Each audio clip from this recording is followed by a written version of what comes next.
Football ಆಟಗಾರರಿಗೆ ಅವಕಾಶ ಸಿಗದೇ ಇದ್ದರೆ ಅವರಿಗೆ ತಮ್ಮ ಪ್ರತಿಭೆಯನ್ನ ತೋರಿಸಲು ಅಸಾಧ್ಯ. ನೂತನ ಫುಟ್ಬಾಲ್ ಕ್ಲಬ್ಗಳು ಆರಂಭವಾಗುವುದರಿಂದ ಆಟಗಾರರ ಜೊತೆಗೆ ಫುಟ್ಬಾಲ್ ಮತ್ತಷ್ಟು ವಿಜೃಂಭಿಸಲಿದೆ ಎಂದು ಕರ್ನಾಟಕ ರಾಜ್ಯ ಫುಟ್ಬಾಲ್ ಅಸೋಸಿಯೇಷನ್ ಅಧ್ಯಕ್ಷ ಶಾಂತಿನಗರ ಶಾಸಕ ಎನ್ಎ ಹ್ಯಾರಿಸ್ ಹೇಳಿದರು. ರಳಕಟೆಯ ಯನಪೊಯ್ಯ ವಿಶ್ವವಿದ್ಯಾನಿಲಯದ ಸಭಾಂಗಣದಲ್ಲಿ ನಡೆದ ಮಂಗಳೂರು ಫುಟ್ಬಾಲ್ ಕ್ಲಬ್ ಉದ್ಘಾಟನಾ ಸಮಾರಂಭದಲ್ಲಿ ಅವರು ಮಾತನಾಡಿದರು. ಯುವಜನತೆ ಕ್ರೀಡೆಯಲ್ಲಿ ಪಾಲ್ಗೊಳ್ಳುವುದು ಅತಿ ಮುಖ್ಯ. ಈ ದೇಶಕ್ಕೆ ಉತ್ತಮ ಆರೋಗ್ಯಕರ ವಾತಾವರಣ ಮೂಡಿಸಬೇಕಾದ ಜವಾಬ್ದಾರಿ ಯುವಜನತೆಯ ಮುಂದಿದೆ. ನಾವು ಇನ್ನೊಬ್ಬರ ಆರೋಗ್ಯವನ್ನ ಬಯಸಿದಾಗ ನಮ್ಮ ಆರೋಗ್ಯ ವೃದ್ಧಿಸುತ್ತದೆ. ಹೆಚ್ಚಿನ ಪರಿಕರಗಳ ಅವಶ್ಯಕತೆಗಳು ಇಲ್ಲದ ಕೇವಲ ಮೈದಾನ ಹಾಗೂ ಒಂದು ಚೆಂಡಿನ ಆಟವಾಗಿರುವ ಫುಟ್ಬಾಲ್ ಆಟದಲ್ಲಿ ಆಟಗಾರರಿಗೆ ಮಂಗಳೂರು ಫುಟ್ಬಾಲ್ ಕ್ಲಬ್ ಒಂದು ಉತ್ತಮ ವೇದಿಕೆಯಾಗಲಿದೆ ಎಂದು ಹೇಳಿದರು. Now our aim is to see that football becomes a profession of each person. That is what we are aiming at. And Karnataka State Football Association wants to bring in KFL, Karnataka Football League, which we have already started with initiating the movement for that. We will soon, maybe another month or so, we will be launching it. That will give scope for a lot of football players to be taken into these clubs. Not just like that, you will be paid to be playing for these clubs, because that is exactly what is happening in cricket. Why is so much of craze for cricket?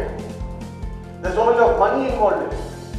Why is football not crazy? Because there is no money involved.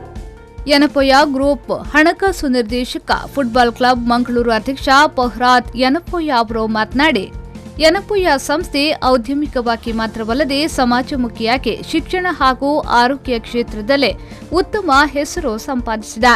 ಕ್ರೀಡೆಗೂ ಹೆಚ್ಚಿನ ಪ್ರೋತ್ಸಾಹ ಕೊಡುತ್ತಾ ಬಂದಿದೆ. ವಿಶ್ವವಿದ್ಯಾನಿಲಯ football ತಂಡ ಅತ್ಯುತ್ತಮವಾಗಿದೆ. Mangaluru football club ಆರಂಭದ ಬಳಿಕ football ತರಬೇತಿ ಪ್ರಕ್ರಿಯೆ ಆರಂಭವಾಗಿದೆ. ಆ ಮೂಲಕ ಆಟಗಾರನೊಬ್ಬ ಸ್ಥಳೀಯ ಕ್ಲಬ್, ವಿಶ್ವವಿದ್ಯಾನಿಲಯ, ಜಿಲ್ಲೆ, ರಾಜ್ಯ, ದೇಶ ಮಟ್ಟದಲ್ಲಿ ಮಿಂಚುವುದರ ಜೊತೆಗೆ 2030ರೊಳಗೆ ಫಿಫಾ ವಿಶ್ವಕಪ್ ಪಂದ್ಯದಲ್ಲಿ ಆಡುವ ಆಟಗಾರನೊಬ್ಬ ಯನಪೊಯ್ಯ ವಿಶ್ವವಿದ್ಯಾನಿಲಯ ವಿದ್ಯಾರ್ಥಿ ಆಗಿರಬೇಕು ಎಂಬ ಮಹದಾಸೆ ನಮ್ಮದಾಗಿದ್ದು, ಅದಕ್ಕೆ ಬೇಕಾದ ಎಲ್ಲಾ ತರಬೇತಿ ಕೊಡಲಿದ್ದೇವೆ ಎಂದರು. The idea behind FC Mangalore is to create an academy for football training for the people of Dakshin Kannada. So football training cannot start for people who are 25 or 30 years old. It's too late to start a game like football because it requires a lot of physical strength, physical ability. You need to be athletically very sound and fit.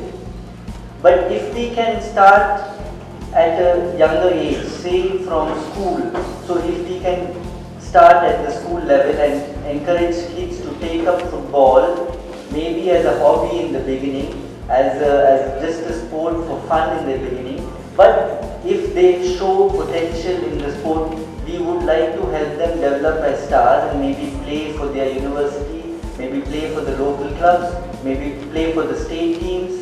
And you don't know where you can reach, but we've had some players in Yanapoya University who have played for the Santosh Trophy as well. So there is a lot of opportunity that way, and that is what we want to achieve, and hopefully have a player in the Indian football. ಭಾರತೀಯ football ತಂಡದ ಮಾಜಿ ಕಪ್ತಾನ IM Vijayan ಮಾತನಾಡಿ, ಯನಪೊಯ್ಯ ವಿಶ್ವವಿದ್ಯಾನಿಲಯ football ತಂಡಕ್ಕೆ ಒಳ್ಳೆಯ ಹೆಸರು ಇದೆ, ಭವಿಷ್ಯವೂ ಇದೆ. ಫುಟ್ಬಾಲ್ ಆಟಕ್ಕೆ ಯನಪೊಯ್ಯ ವಿಶ್ವವಿದ್ಯಾನಿಲಯ ಆದ್ಯತೆ ನೀಡಿದ್ದು, ಅತ್ಯುತ್ತಮ ಹುಲ್ಲು ಹಾಸಿನಿಂದ ಕೂಡಿದ ಕ್ರೀಡಾಂಗಣವಿದ್ದು ಆಟಗಾರರ ಪಾಲಿಗೆ ಸಿಕ್ಕಿದಂತಹ ಈ ಅವಕಾಶವನ್ನ ಸದುಪಯೋಗ ಪಡಿಸಿಕೊಳ್ಳಿ ಎಂದು ಹೇಳಿದ್ರು. ഇതിന്റെ ഏറ്റവും വലിയൊരു കാര്യം എന്ന് പറഞ്ഞാൽ ഗ്രൗണ്ട്. ഞാൻ കുറെ സ്ഥലത്ത് പോയിട്ടുണ്ട്, കുറെ കോളേജായാലും ശരി, കുറെ ക്ലബ് ടീമിലായാലും ക്ലബ് സ്ഥലത്ത് ഇനോഗ്രേഷനായാലും ഫംഗ്ഷനായാലും കളിക്കാനൊക്കെ പോയിട്ടുണ്ട്. പക്ഷെ ഇത്രയും നല്ലൊരു ഗ്രൗണ്ട് ഇപ്പോൾ എനിക്ക് തോന്നുന്നു സാറേ, ഇപ്പോൾ ഐ ലീഗ് കളിക്കുന്ന ഏത് ടീമിൻ്റെ അടുത്തും ഇത്ര നല്ലൊരു ഗ്രൗണ്ട് അവർ സ്വന്തമായിട്ടുണ്ടാവില്ല. അതിന് വലിയൊരു അഡ്വാൻറ്റേജാണ്. കാരണം നല്ല ഗ്രൗണ്ട് ഉണ്ടെങ്കിൽ നല്ല പ്ലേയേഴ്സ് ഉണ്ടാവുള്ളൂ. നമുക്കറിയാം, നമുക്ക് ചെറിയ കുട്ടികൾക്ക് ഗ്രാസ് റൂട്ട് ലെവലായാലും കോച്ചിങ് കൊടുക്കാൻ നല്ല ഗ്രൗണ്ട് ഇതേപോലെ ഗ്രൗണ്ട് ഉണ്ടെങ്കിൽ അങ്ങനെ പുഷ് പാസ് ചെയ്ത് ട്രാപ്പ് ചെയ്യാവുന്നത്. ആദ്യത്തെ ഗ്രൗണ്ട് എന്നൊക്കെ അറിഞ്ഞാൽ നമുക്ക് നന്നായിട്ട് അറിയാം. ഒന്ന് പുഷ് ചെയ്ത് കഴിഞ്ഞിട്ട് ഒന്ന് ട്രാപ്പ് ചെയ്യാൻ കുട്ടികൾക്ക് പഠിപ്പിച്ചു കൊടുക്കുകയാണെന്നുണ്ടെങ്കിൽ ഭയങ്കര ബൗൺസ് ചെയ്തൊക്കെ വന്നിട്ടാണ് നമ്മുടെ അടുത്തേക്ക് വരാം. അപ്പോൾ ഇത്ര നല്ല ഗ്രൗണ്ടൊക്കെ ആനപ്പോയിൽ നൽകി ഒരു ടീം ഇങ്ങനെ അതിലേക്ക് കളിക്കാനുള്ള അവസരങ്ങൾ കിട്ടിയതന്നെ വലിയൊരു കാര്യമാണ്.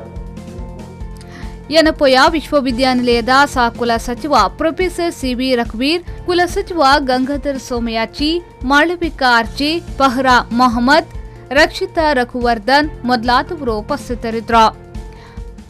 ಆರಿಫ್ ಕಲ್ಕಟ, ವಿ4 ನ್ಯೂಸ್ 24/7 ರಳಕಟ.